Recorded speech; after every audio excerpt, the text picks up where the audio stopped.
இயேசுவில் பிரியமான சகோதர சகோதரிகளே, ஆண்டின் பொதுக்காலம் 25ஆம் வாரத்தினுடைய இந்த முதல் நாளிலே நமக்கு இறை வார்த்தையாக கொடுக்கப்பட்டிருக்கின்றது. குறிப்பாக இந்த நற்செய்தி வாசகத்தினுடைய கடைசி கன்க்ளூஷன், முடிவுரை, கடவுளா செல்வமா? இந்த இரண்டில் எவற்றை நீங்கள் தெரிவு செய்து கொள்ள இருக்கின்றீர்கள் என்று இறைவன் கேட்கின்றாரா? அல்ல.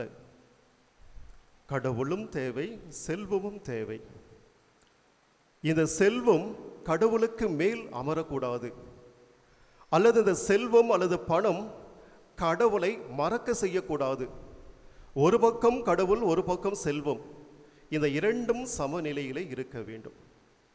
ஒருவேளை இந்த இரண்டும் சமநிலையிலே, குறிப்பாக நமக்கு கீழ் இருக்கக்கூடிய பணம் நமக்கு மேல், கடவுளுக்கு மேல் இருக்கின்ற பொழுது அங்குதான் சிக்கல்கள் ஏற்படுகிறது.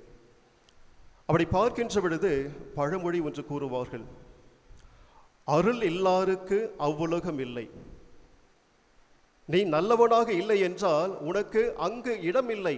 அருள் இல்லாருக்கு அவ்வுலகம் இல்லை, பொருள் இல்லாருக்கு இவ்வுலகம் இல்லை. உன்னிடத்திலே செல்வம், பணம், பொருள் இல்லை என்றால் இந்த உலகத்திலே வாழ முடியாது.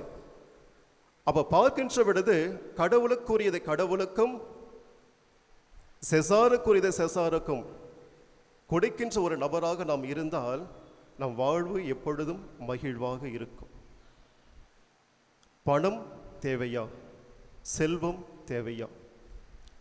மனிதன் பணத்தின் மீது ஆசை வைக்கின்றானா? அல்லது மனிதன் பணத்தை விரும்பி அவன் சேர்க்கின்றானா? இல்லை. பணத்தை யாரும் விரும்புவதில்லை, பணத்தின் மீது யாரும் ஆசைப்படுவதில்லை, பணத்தை விரும்பி சேர்ப்பதும் இல்லை. பிறகு எதற்காக பணத்தை அவன் நேசிக்கின்றான், அன்பு செய்கின்றான்? தனக்கு பிடித்தமான பொருளை பெறுவதற்காக. பணம் பாதாளம் வரை பாயும். பணம் என்றால் பிணம் கூட வாயை திறக்கும். நிறைய பழமொழிகள்.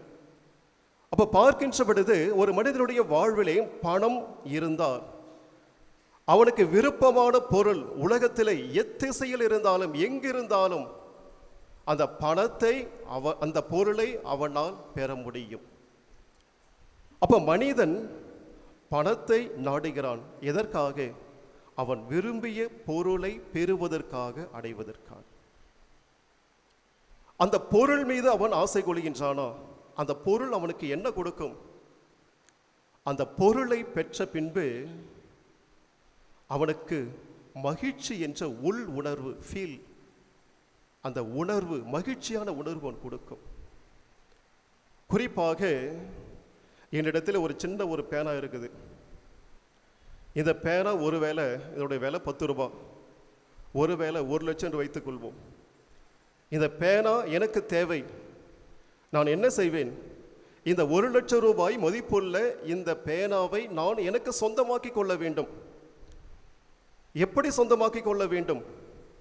இந்த 1 லட்சம் ரூபாய் மதிப்புள்ள இந்த பேனாவை நான் எனக்கு சொந்தமாக்கி கொள்ள வேண்டும் என்றால் அந்த பணம் எனக்கு இருக்க வேண்டும். 1 லட்சம் ரூபாய் பணம் இருக்கிறது. பணத்தை செலுத்தி இந்த பேனாவை எனக்கு சொந்தமாக்கி கொண்டேன். இப்பொழுது இந்த பேனா என் கரங்களில் இருக்கிறது. இதை பார்க்கின்ற பொழுதெல்லாம் என் உள் உணர்வு மகிழ்ச்சி கொடும். பெற முடியாத இந்த பேனாவை, 1 லட்சம் ரூபாய் மதிப்புள்ள இந்த பேனாவை நான் எனக்கு சொந்தமாக்கி கொண்டேன். சொந்தமாக்கி கொள்ளுகின்ற பொழுது எனது உள் உணர்வு எனக்கு கொடுக்கக்கூடியது பிரதிபலன் என்ன தெரியுமா? மகிழ்ச்சி, ஃபீல். இந்த பேனா என் கரங்களில் இருக்கிறது. இந்த பேனாவை கொண்டு நான் எழுதுகின்றேன். இந்த பேனாவை கொண்டு முக்கியமான கோப்புகளிலே நான் சைன் பண்றேன். அப்ப எனக்கு மகிழ்ச்சி கொடுக்கிறது. பணம் பொருளை பெற்று கொடுக்கிறது.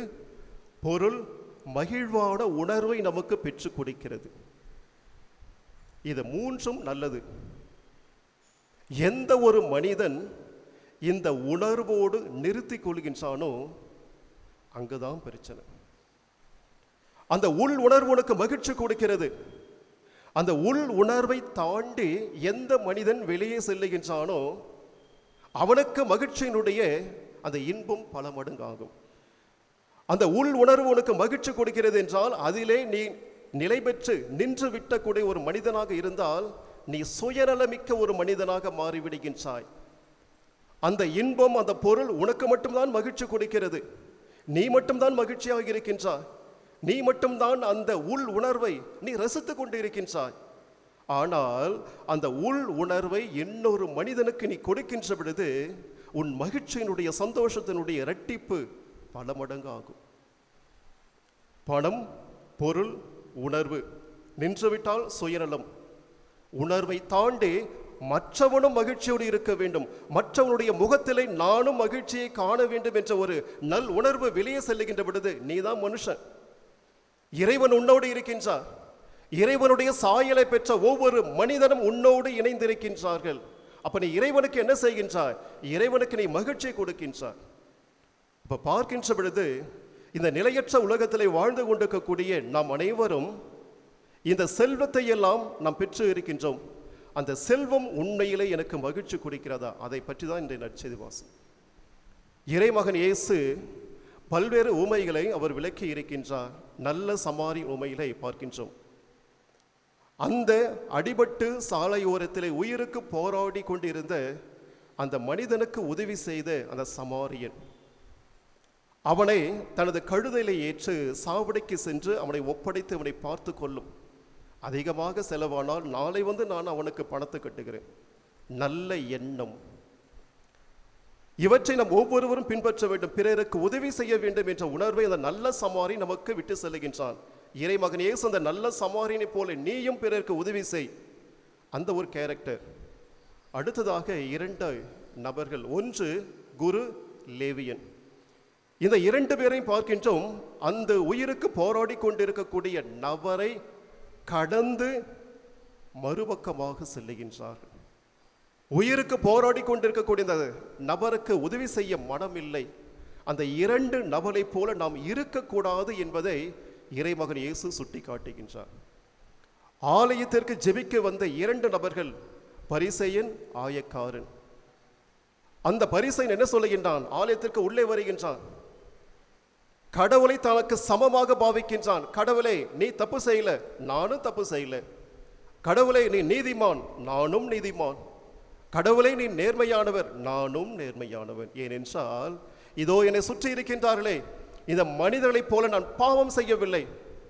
வாரத்தில் 2 நாள் நோன்பு இருக்கிறேன், 10ல் 1 பங்கு உமக்கு காணிக்கையாக செலுத்துகிறேன். அப்ப நான் நேர்மையாக, நீதி உள்ள, உண்மை உள்ள ஒரு மனிதனாக இருக்கிறேன், உம்மை போல. எனவே கடவுளே, நீயும் நானும் சரி சமம். ஆனால் புனிதமான ஆலயத்திற்கு உள்ளே வர மனது இல்லாத நபர், ஆயக்காரன், வெளியே இருக்கின்றான். வானத்தை கூட அண்ணாந்து பார்க்க அவனுக்கு மனசு வரல. என்ன? வானம் என்பது, விண்ணுலகம் என்பது இறைவனுடைய அரியணை, இறைவன் மேலே இருக்கிறார். எனவே பாவப்பட்ட மனிதனாகிய நான் அந்த வானத்தை கூட பார்க்க எனக்கு தகுதி இல்லாத ஒரு மனிதனாக இருக்கின்றேன். அடுத்ததாக இறைவன் வசிக்கக்கூடிய புனிதமான இடத்திலே, ஆலயத்திலே எனது பாதம் பதிய தகுதியற்ற ஒரு மனிதன். அவன் என்ன செய்கிறான்? தன் மார்பில் அறைந்து கொண்டு, ஆண்டவரே, நான் பாவி, என்மேல் இரக்கம். கடவுள் அழகான ஒரு நீதி தீர்ப்பு கொடுக்கின்றார். கடவுளுக்கு ஏற்றவனாய், கடவுளுக்கு ஏற்ற பிள்ளையா இல்லம் சென்றவன் யார் தெரியுமா? பரிசேயன் அல்ல, ஆயக்காரன். இந்த நிகழ்விலே பரிசேயனை போல நாம் இருக்கக்கூடாது. மற்ற மனிதனை, சகோதர சகோதரிகளை தீர்ப்பிட நான் யார்? நான் கடவுளா? மற்ற மனிதன் தவறு செய்யக்கூடியவன், மற்ற மனிதன் பொல்லாதவன், அசிங்கப்படுத்தவன், இந்த குடும்பம் சரியில்லை, இந்த பிள்ளைகள் சரியில்லை என்று தீர்ப்பிடக்கூடிய அதிகாரம் எனக்கு கொடுத்தது யார்? அந்த அதிகாரத்தை அந்த பரிசேயன் கையில் எடுத்து தன்னை சுற்றி இருக்கக்கூடிய அனைவரும் கெட்டவர்கள். அதோ நின்று கொண்டு இருக்கின்றான் ஆயக்காரன், வரி வசூல்பவன், அவனும் சரியில்லை. எனவே தன்னை ஒரு நீதிமானாக நினைத்து கொண்டு அனைவரையும் குற்றவாளி என்று அவன் தீர்ப்பிட்டான். அவனைப் போல நாம் இருக்கக்கூடாது. மாறாக இறைவனுக்கு முன்பாக அனைவரும் பாவிகள், அனைவரும் பெரும் பாவிகள்.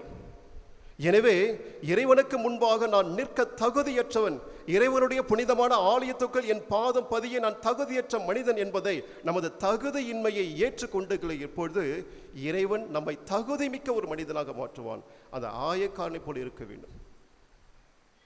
அதே போல இன்றைய நற்செய்தி வாசகம், இந்த செல்வந்தன் அவனுடைய வீட்டிலே பணியாற்றக்கூடிய மேற்பார்வையாளர் அவனை போல் இருக்கக்கூடாது. ஆனால் அவன் கையாண்ட உக்தி, அவனுடைய விவேகமான எண்ணம், அதை நீங்க பாருங்க. இன்றைய நற்செய்தி வாசகத்தை பெரும்பாலும் வாசிக்கக்கூடியவர்கள் இயேசுக்கு என்னதான் ஆயிடுச்சா, தப்பு செஞ்சா தலைவனுடைய செல்வத்தை கொள்ளையடித்தான் அல்லது தனக்கு சாதகமாக மாற்றிக்கொண்டான், அவனை போய் அந்த தலைவன் பாராட்டுகிறாரே. அப்படி என்றால் நாமும் தப்பு செய்யலாம், நாமும் கொள்ளையடிக்கலாம், நாமும் நீதியற்ற மனிதனாக இருக்கலாம், கடவுள் நம்மை பாராட்டுவார். அல்லது நமக்கு மேலே இருக்கக்கூடிய மேல் அதிகாரி நம்மை பாராட்டுவார். ஏனென்றால் நற்செய்தி வாசகம் அழகா சொல்லுதே, அவன் கொள்ளையடித்த அவனை அந்த தலைவன் பாராட்டுகிறான். நாமும் கொள்ளையடிப்போம், நாமும் பணத்தை சுருட்டுவோம், நம்ம தலைவன் நம்ம பாஸ் பாராட்டுவார், கடவுளும் பாராட்டுவார். இந்த பகுதியை மேலோட்டமாக வாசிக்கின்ற பொழுது தவறாக புரிந்து கொள்வோம். ஆனால் அதனுடைய உள் உணர்வு, உள் ஆழம் பார்க்கின்ற பொழுது அந்த செல்வந்தன் என்ன செய்கின்றான், தனது பொருட்களை, நிலங்களை அல்லது அனைத்தையும் பராமரிக்க இந்த மேற்பார்வையாளனை அவன் அமர்த்துகின்றான். இந்த மேற்பார்வையாளன் தான் அந்த செல்வந்தன், அந்த தலைவனுடைய அனைத்து பொருட்களையும் பராமரிப்பவன், பாதுகாப்பவன். அதே போல அந்த தலைவனிடம் யாராவது கடன் பெற வேண்டும் என்றால் அதற்கு இன்சார்ஜ் இவன் தான், மேற்பார்வையாளன். இவன் தான் கடன் கொடுப்பான். கடன் கொடுக்கின்ற பொழுது அந்த கடன் பாண்டு பத்திரம் எழுதி அந்த கையெழுத்து வாங்குவான். இவன் தான் எல்லாமே. அப்போ பார்க்கின்ற பொழுது அந்த தலைவனுக்கு அடுத்த நிலையிலே ஒரு மிகப்பெரிய பொறுப்பு இந்த செல்வந்தனுக்கு கொடுக்கப்பட்டு இருக்கின்றது. ஆனால் இந்த செல்வந்தன், இந்த மேற்பார்வையாளன் இந்த செல்வந்தனுக்கு ஏற்ற ஒரு நம்பிக்கைக்குரிய ஒரு பணியாளனாக, ஒரு ஊழியனாக இருந்தானா என்றால் இல்லை.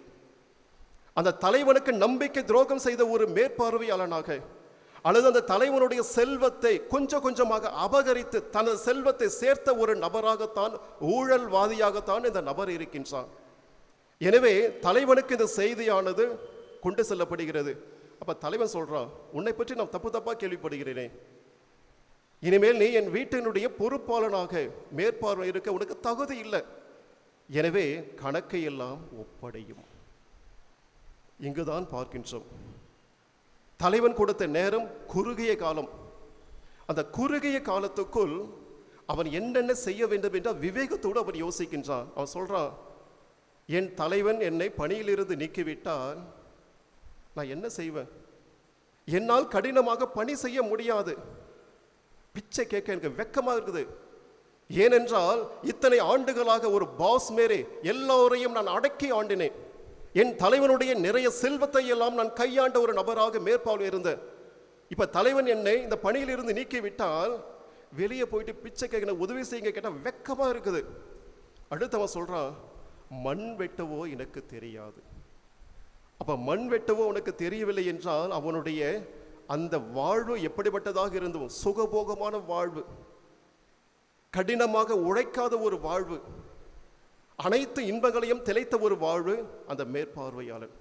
அப்பதான் யோசிக்கின்றான், சரி ஓகே பரவாயில்ல, இன்னும் குறுகிய காலத்திலே தலைவன் என்னை விட்டு இந்த பணி பொறுப்பிலிருந்து தூக்க போறான், எனக்கு தெரியும் எப்படி நான் வாழ வேண்டும் என்று சொல்லி அப்ப என்ன செய்கின்றான், தன் தலைவனிடம் கடன்பட்ட 2 பேரை, முக்கியமான 2 பேரை அழைக்கின்றான்.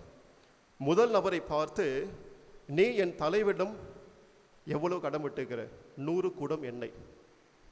உடனே சொல்றான் அந்த மேற்பார்ந்தா, உனது கடன் சீட்டு பாண்டு பத்திரம் உட்காந்து 50 என எழுதும். இரண்டாவது நபரை அழைக்கின்றான், நீ எவ்வளவு கடன் பட்டு இருக்கிற? 100 மூட்டை கோதுமை. இந்த உனது கடன் பத்திரம் பாண்டு பேப்பர் எழுது, 50 80 என எழுது. இந்த 2 நிகழ்வுகள் கொடுக்கக்கூடிய செய்தி.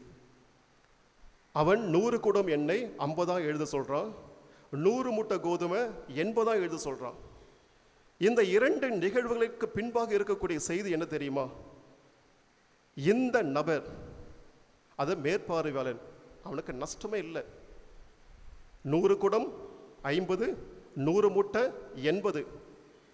ஏன் நட்டமில்லை என்றால், அவன் அந்த கடன் கொடுக்கின்ற பொழுது என்ன செய்வார்கள், தலைவனுக்கு என்று ஒரு வட்டி விகிதம் வைத்திருப்பார்கள். இந்த மேற்பார்வையாளன் இவனுக்கென்று ஒரு வட்டி விகிதம், ஒரு 100 ரூபாய் தலைவனுக்கு என்றால் இவன் 110 ரூபாய் 120 ரூபாய் எக்ஸ்ட்ரா 20 ரூபாய் இவனுக்கு வரும். அப்ப நினைச்சு பாருங்க, ஒவ்வொரு முறையும் இவன் கடன் கொடுக்கின்ற பொழுது தன் தலைவனுக்கு சேர வேண்டியது கரெக்டா போயிடும். ஆனால் இவன் அதை விட அதிகமாக மேல் வைத்து அந்த மேல் அதிகமான பணத்தை தனக்கு உரிமையாக்கி கொள்வான். இப்ப பார்க்கின்ற பொழுது அந்த 100 குடம் எண்ணெய் 50ஆக அவன் எழுதுகின்ற பொழுது, 100 மூட்டை கோதுமையை அவன் 80ஆக எழுதுகின்ற பொழுது அவனுக்கு நஷ்டமே இல்லை. ஏன் அவனுக்கு நட்டம் இல்லை என்றால், அவன் ஏற்கனவே அவனுக்குரிய ஒரு பர்சன்டேஜ் வச்சிருப்பான். வச்சு என்ன பண்ணான், பணத்தை நிறைய வச்சிருப்பான்.